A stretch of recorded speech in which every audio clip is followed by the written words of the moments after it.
السلام عليكم، أخوكم ياسر الكهربائي. اليوم أشرح لكم على الفوتوسيل. الفوتوسيل هو معناه تحسس ضوء الشمس أو الخلية.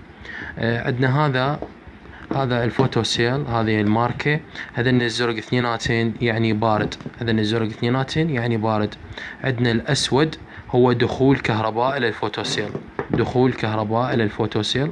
هو عندنا الأحمر هو خروج كهرباء من الفوتوسيل إلى الريلي. الريلي هو اللي يشغل الإنارة، يعني ما يصير تربط هذا مباشرة إلى الإنارة لأن الريلي اللي بداخله ما يتحمل. ربطه هذا الفوتوسيل تكون أعلى البيت، أعلى الستارة أو البيتونة، أو ما تخلي بي ضوء الجلوبات المصابيح يلقطها الفوتوسيل حتى ما يتحسس بأن المصابيح هي ضوء الشمس وتطفئ الكهرباء. خليه بعيد عن الإنارة المنزل ليلا. خليه يكون أمام أشعة الشمس، يعني أكون لما تطلع تتوجه أشعة الشمس عليه، ولما تغيب الشمس وتكون الرؤية شبه معتمة، هذا الفوتوسيل هو يلقط ويعطي إعاز إلى الريلي. هسه حاليا أخذنا فكرة عليه، هسه راح أقول لكم شلون طريقة تثبيته وتشغيله ووضعه في البورد. يعني مثل ما شرحت لكم على هذا البورد. نبدي منه وهو دخول الكهرباء، هذه دخول الكهرباء، هذه منه. الأسود بارد والأحمر حار، يدخل إلى الجوستين. هذه الجوستين يخرج يذهب إلى الريلي، ثم مباشرة من الجانب الريلي أبو الخطين من الجوانب. عندك ذني الأمام تتركن ذني الأمام، هذا انترك وهذا انترك.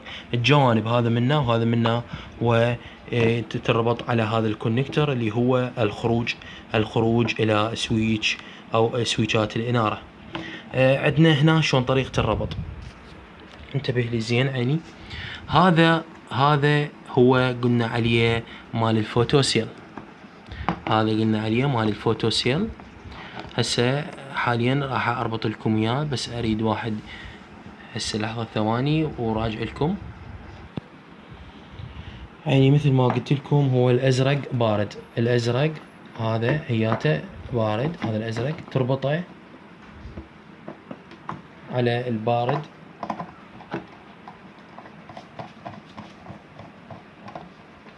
والدخول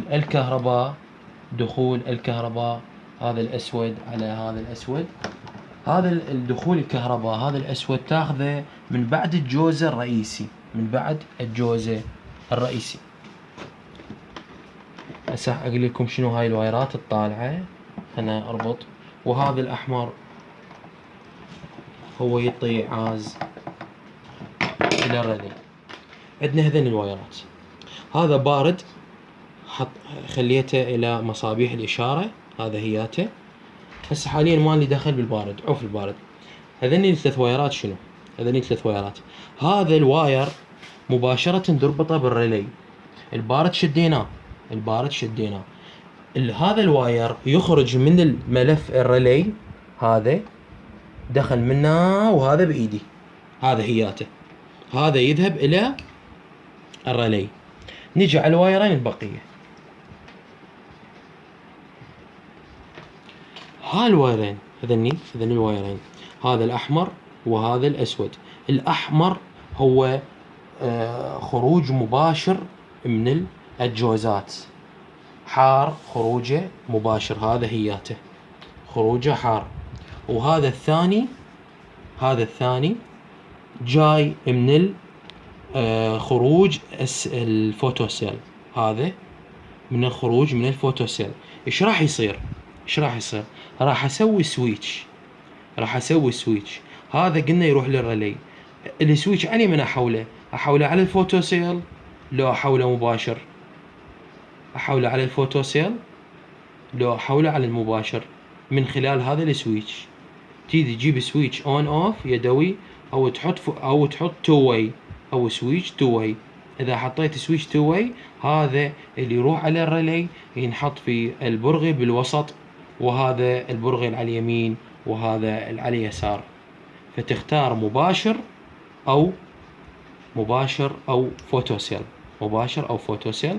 هسه حاليا راح نشغل دائرة الكهرباء وراح نجربها. يعني مثل ما وضحت لكم، ربطت هذه الكهرباء، هذا الرئيسي وهذا الفوتوسيل، وحولت الواير هذا طبقته على السويتش. بس انا حاليا ما رابطه، اريد اربطه بالبورد.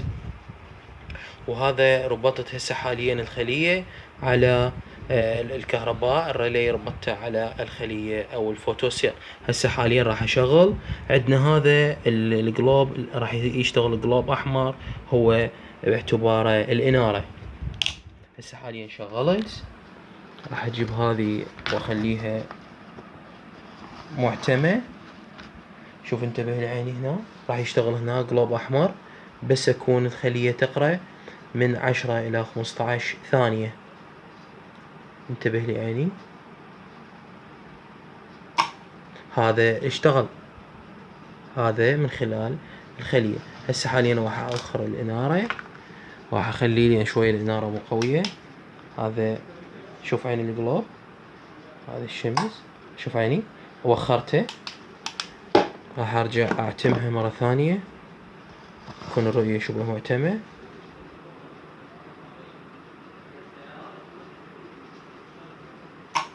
شوف عيني اشتغل. هذا اوخره اديلكم اياه مرة ثانية.